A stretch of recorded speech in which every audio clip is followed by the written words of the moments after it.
Hello everybody, my name is Rabbit Otter and I'm going to be doing a quick tutorial on how to use my customizable polyhedral dice files for Fusion 360.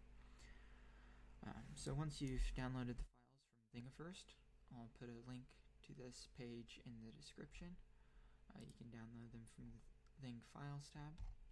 Once you've downloaded them and opened them up in Fusion 360, there's a few features that I've built into these files to make it easy to modify the shape and appearance of these dice. So the first thing that I want to show you is if you come to the Modify tab and drop down and hit Change Parameters, there are a number of parameters right here that allow you to customize the shape and size of the die. The first parameter here is die diameter. It's a universal parameter throughout all of the files, and it is 25 millimeters for all the files. This is based on the size of your D20.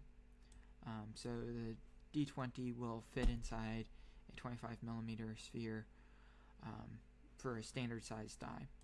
If you want larger or smaller dice, you can change this. So if you wanted much larger dice, you could put in 50 millimeters. And if you do that, you'll notice that the die becomes much larger. So we're going to undo that with Control Z and look at the other parameters. Text height is how tall the text is. And it will change all of the text boxes within the die. Text offset is how far offset from the bottom of the face the text box is. Text D is how deep the text is cut into the face of the die. And then point A is how sharply angled the die is. So if I give this a change, if I change it to say 40 degrees, hit enter, you'll notice it kind of bulges out a bit. If we put in 35, we get if we put in 50, go in the opposite direction, and if we we'll have to bump up the text offset here a bit as well. But you'll notice that the die is a much pointier than it was before. And I think I kind of broke it by making it flatter. So we'll go back to the way it was before. So one of the most important things about customizing a die is what font that you're using. To change the font is a little tedious. What you have to do is you have to come in here and you're going to have to edit each of these sketches. The sketches are labeled with what face they are. So we can come in here, right click, hit edit sketch. Now I'll bring us into the sketch. So we'll want to come in here and double click on the text and bring up the edit text menu. So you can change what's displayed, what text is displayed. The text height is actually defined by this dimension here. So when you change it in the parameters, this dimension changes. Same with this offset here.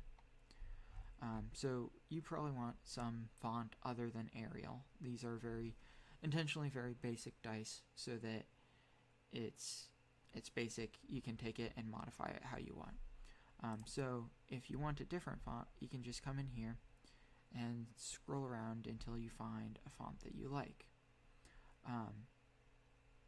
For example, we've got this Belle Gauche that's kind of old-fashioned. So you can select that and can hit Finish Sketch.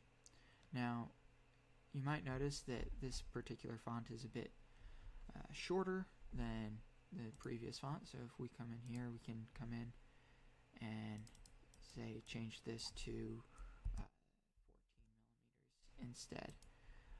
And that should hopefully, if it doesn't update, then you can hit compute all, and it should. Yeah, there we go. 14 is a bit much for the Arial fonts, but you can see that the wish was fine. Now there is another problem with Fusion 360, which is that when you adjust the height of a text box, you change the size of the text, but it doesn't adjust the width of the text box.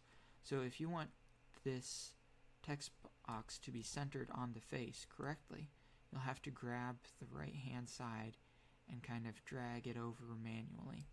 Or if you edit the box and say actually edit the text, then it will manually resize, or it automatically resize. But I find it easier to kind of just grab the right side and manually adjust it. It doesn't have to be perfect. It's actually kind of hard to notice sometimes when it's off center a bit, and for like the 9 you might actually want it off center because of the period, or you might want to underline, in which case that you can edit the 9 and delete it. So yeah, that's how you edit the font. To edit there, I haven't figured out a way of making it so that you can just change a single parameter and have all of the text change font. So it's kind of a manual process coming in here, selecting this, finding your font, hitting OK.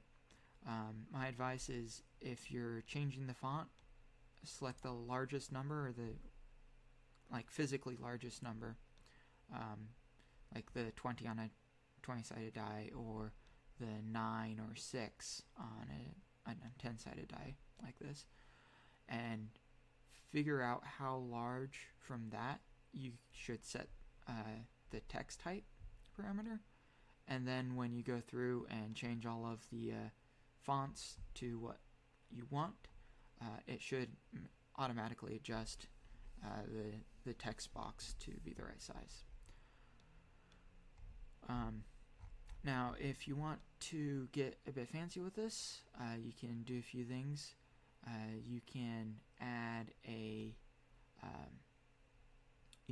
rounded edges by selecting a fillet. You'll probably want to have a small number here. You can drag this arrow, kind of see how big a fillet you can get on there.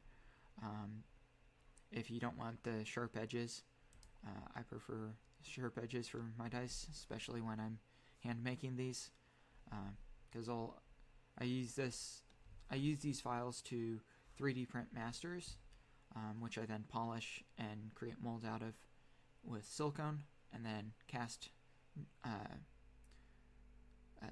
basically slave parts out of the resulting mold, and then those dice I hand polish. So I prefer the sharp edges because it's easier to hide small mistakes if you have small edges, or sharp edges, excuse me. But if you have any questions, let me know in the comments, and I'll try and answer as many as I can. And thanks for watching. Bye.